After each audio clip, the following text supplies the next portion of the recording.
81 Kalabhavan mimicry തുടങ്ങിയത്. അന്ന് മുതൽ ഇക്ക് എത്ര വർഷത്തോളം കലാഭവനിലുണ്ടായിരുന്നു? 10 വർഷം. 10 വർഷം കലാഭവനിലുണ്ടായിരുന്നു. ഞാൻ കേട്ടിട്ടുണ്ട് കലാഭവന്റെ ലീഡറായിരുന്ന റഹ്മാനിക്ക വളരെ സ്ട്രിക്റ്റ് ആയിരുന്നു എന്ന് കേട്ടിട്ടുണ്ട്. ശരിയാണ്? സ്ട്രിക്റ്റ് ആയിരുന്നു. കാരണം അങ്ങനെ വേണം അല്ലേ? അല്ല, അത് സ്ട്രിക്റ്റ് ആയെന്ന് പറഞ്ഞാൽ നമ്മുടെ പ്രോഗ്രാമിൻ്റെ നന്മക്ക് വേണ്ടിയിട്ടുള്ള ഇതുള്ളൂ, അല്ല വേറെ ഒന്നുമില്ല. ജീവിതത്തിന് നല്ലൊരു കാലഘട്ടമാണ് കലാഭവനിലെ കാലഘട്ടം. നമ്മുടെ ജീവിതത്തിലൊരു സുവർണ്ണ കാലഘട്ടം എന്നൊക്കെ പറയാം. തമാശകളും ടെൻഷനില്ല, പിന്നെ അന്ന് വേറെ കുടുംബ പ്രാരാബ്ദങ്ങളൊന്നുമില്ലല്ലോ. അപ്പോൾ അങ്ങനെ അടിച്ചു പൊളിച്ചിടന്നൊരു കാലം. ജോക്സ് ഇന്ത്യ സ്വന്തമായിട്ട് തുടങ്ങിയാണ് കൊച്ചിൻ ജോക്സ് ഇന്ത്യ കലാഭവനിൽ നിന്ന് പോകുന്നതിന് ശേഷം. ജോക്സ് ഇന്ത്യയിൽ ഉണ്ടായിരുന്ന ജാഫർ ഇടുക്കി, കലാഭവൻ ഷാജോൺ, ഒരുപാട് പേരുണ്ടായിരുന്നു. മറ്റേ ഷിയാസിക്ക, രാജേഷ് പുതുമന. രാജേഷ് പുതുമന ആദ്യം ഒരു പ്രൊഫഷണൽ ട്രോഫി കളിക്കണ. റോജി എന്ന് പറഞ്ഞൊരു ആർട്ടിസ്റ്റ് ഉണ്ടായിരുന്നു ചങ്ങനാശ്ശേരിയിലുള്ള. റോജി ഉണ്ടായി, മ്യൂസിക്. പിന്നെ ബഷീർ ഉണ്ടായി മൂവാറ്റുപുഴ.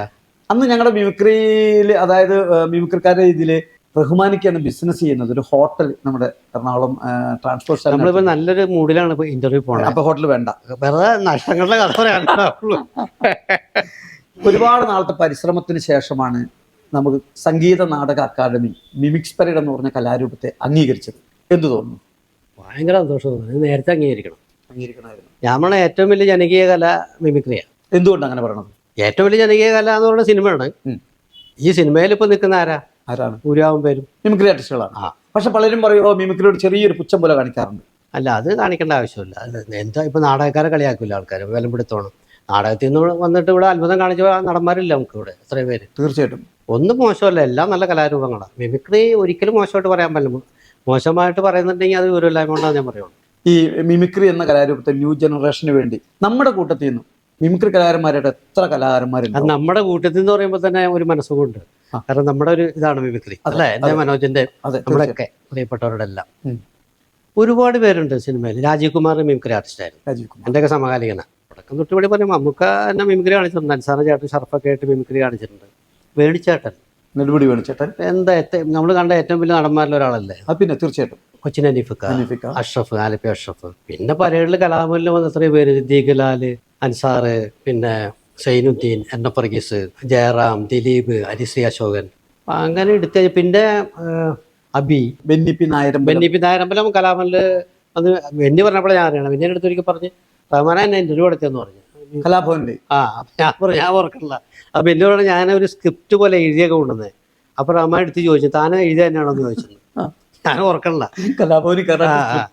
അന്ന് എടുത്തില്ല, അത് വേറെ ആളുണ്ടായതുകൊണ്ട് എടുക്കാൻ. പിന്നെ റസാഖ്, ടി എ റസാഖ് അദ്ദേഹം മിമിക്രിയായിരുന്നു. ബാലചന്ദ്രൻ, പിന്നെ റാഫി മക്കാട്ടിൻ. ബാലേന്ദ്ര മേനോൻ സാറ് കോളേജ് പഠിക്കുമ്പോൾ മിമിക്രി പറഞ്ഞു ഞാൻ കേട്ടു. ഒരുപാട് പേരുണ്ട്, ഒരുപാട് പേര്. ചിലരൊന്നും ഓർമ്മ ഇല്ല ആദ്യം പറഞ്ഞ അത്ര അധികം. നമുക്ക് എന്തായാലും അഭിമാനിക്കാം. പിന്നെ നാരായണകുട്ടിനെ മറന്നു കേട്ടോ അതിൻ്റെ ഇടയ്ക്ക്. നാരായണകുട്ടി ചേട്ടൻ. അന്നത്തെ എല്ലാ സഹപ്രവർത്തകരും ഇന്ന് മലയാള സിനിമയിലെ സംവിധായകരും നടന്മാരും ഒക്കെ ആയിട്ട് മാറിയിട്ടുണ്ട്. മിക്കവാറും എല്ലാവരും. അവരെ കുറിച്ചുള്ള ഒരു ഓർമ്മകൾ നമുക്ക് തുടക്കം പറയാം. ഇപ്പോൾ കലാഭവനിലൂടെ റഹ്മാനിക്ക തുടക്കം കുറിച്ചപ്പോൾ ഇന്ന് സിനിമയുള്ള പലരും ചിലപ്പോൾ അന്ന് കലാഭവനിൽ ഉണ്ടായിട്ടില്ല. ഇക്കയുടെ നേതൃത്വത്തിൽ ഒരുപാട് കലാകാരന്മാർ കലാഭവനിൽ വന്നതായിട്ട്. അതാരൊക്കെയാണ്?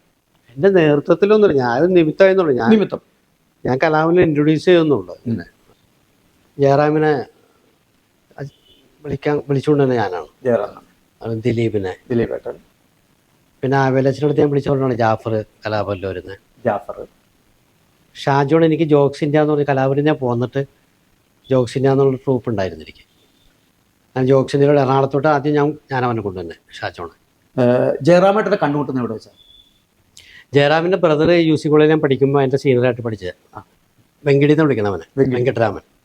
അന്ന് എൻ്റെ സീനിയറാണെങ്കിൽ ഞങ്ങൾ വലിയ സൗഹൃദം അന്നും. പാവ മനുഷ്യനാണ്. അതൊന്ന്. പിന്നെ കണ്ടുകൊണ്ട് ശങ്കര കോളേജിൽ, അത് നമ്മൾ പല ഇൻ്റർവ്യൂവിലൊക്കെ പറഞ്ഞിരിക്കുന്ന എല്ലാവരും. പ്രോഗ്രാമിന് പോയപ്പോൾ ഞങ്ങളുടെ ഐറ്റം മൊത്തം ജയറാം കാണിക്കും, ശ്രദ്ധിക്കുക. അപ്പോൾ കൂടുതൽ ഐറ്റം ചെയ്ത ലാലിൻ്റെ ആയിരുന്നു. അങ്ങനെ ലാല് കലാഭവനിൽ നിന്ന് പോയപ്പോൾ സബ്സ്റ്റിറ്റ്യൂട്ടായിട്ട് മനസ്സിൽ വന്ന് ജയറാമാണ്. അങ്ങനെ വിളിക്കണേ. ദിലീപേട്ടനെ കണ്ടത്? ദിലീപ് എൻ്റെ വീട്ടിൽ വരെയായിരുന്നു. എൻ്റെ ഒരു ഫ്രണ്ട് ഉണ്ടായിരുന്നു യു സിയിൽ, എൻ്റെ അടുത്ത സുഹൃത്ത് ശ്രീകുമാർ. ശ്രീകുമാർ ദിവസം വിളിച്ചു പറഞ്ഞാൽ ഞാൻ കോളേജിൽ നിന്നൊക്കെ പറഞ്ഞാൽ എങ്ങനെ, ഞാൻ കലാഭവൻ്റെ അന്ന് മ്യൂസിക് ഭവൻ്റെ ലീഡറാണ്. എൻ്റെ പെങ്ങളുടെ മോനുണ്ട് സുനിൽ, അവൻ നന്നായിട്ട് മിമിക്രി കാണിക്കും, മഹാരാജ് പഠിച്ചാണ്. നീ നോക്കാമെന്ന്. ഞാൻ നോക്കിയിട്ട് കാര്യമില്ല, അവിടെ ചാൻസ് ഒന്നുമില്ല, അവനീ നോക്കാമെന്ന് പറഞ്ഞു. അങ്ങനെ പറഞ്ഞുവിടാൻ പറഞ്ഞ് വീട്ടിൽ വന്നു. അപ്പോൾ കൂടെ സുനിലിൻ്റെ കൂടെ വന്ന ഒരാളാണ് ഗോപാലകൃഷ്ണൻ. അതാണ് ദിലീപേട്ടൻ. അങ്ങനെ മിമിക്രി കാണിക്കും. ഒരു ദിവസം ഒരുപാട് പ്രാവശ്യം വന്നിട്ടുണ്ട്. പക്ഷെ ഗ്യാപ്പ് വന്നാലേ നമുക്ക് കയറ്റാൻ പറ്റുള്ളൂ. അത്രേ ഉള്ളൂ. പക്ഷെ എൻ്റെ മനസ്സിൽ സുനിലല്ല എപ്പോഴും ഗോപാലകൃഷ്ണൻ കൂടെ വന്ന ആളാ. അതെ, പെർഫോം ചെയ്യണ ഈ ഗോപാലകൃഷ്ണൻ. സുനിൽ മിമിക്രിയിൽ ഉണ്ടായിരുന്നു. സുനിൽ മിമിക്രി കാണിക്കുന്നുണ്ട്. ഓക്കെ, പുള്ളി ആർട്ടിസ്റ്റുകളെ കാണിക്കുന്നുണ്ട്, ഗോപാലകൃഷ്ണൻ കാണിക്കുന്നുണ്ട്. പക്ഷെ ഞാനപ്പം മനസ്സിൽ കുറിച്ചു ചാൻസ് വരികയാണെങ്കിൽ ഗോപാലകൃഷ്ണൻ വിളിക്കുള്ളൂ. ഓക്കെ. അങ്ങനെ ജയറാം അവരിലോട്ട് പോണ സമയത്ത് ഗ്യാപ്പ് കിട്ടി, അങ്ങനെ വിളിച്ചത്.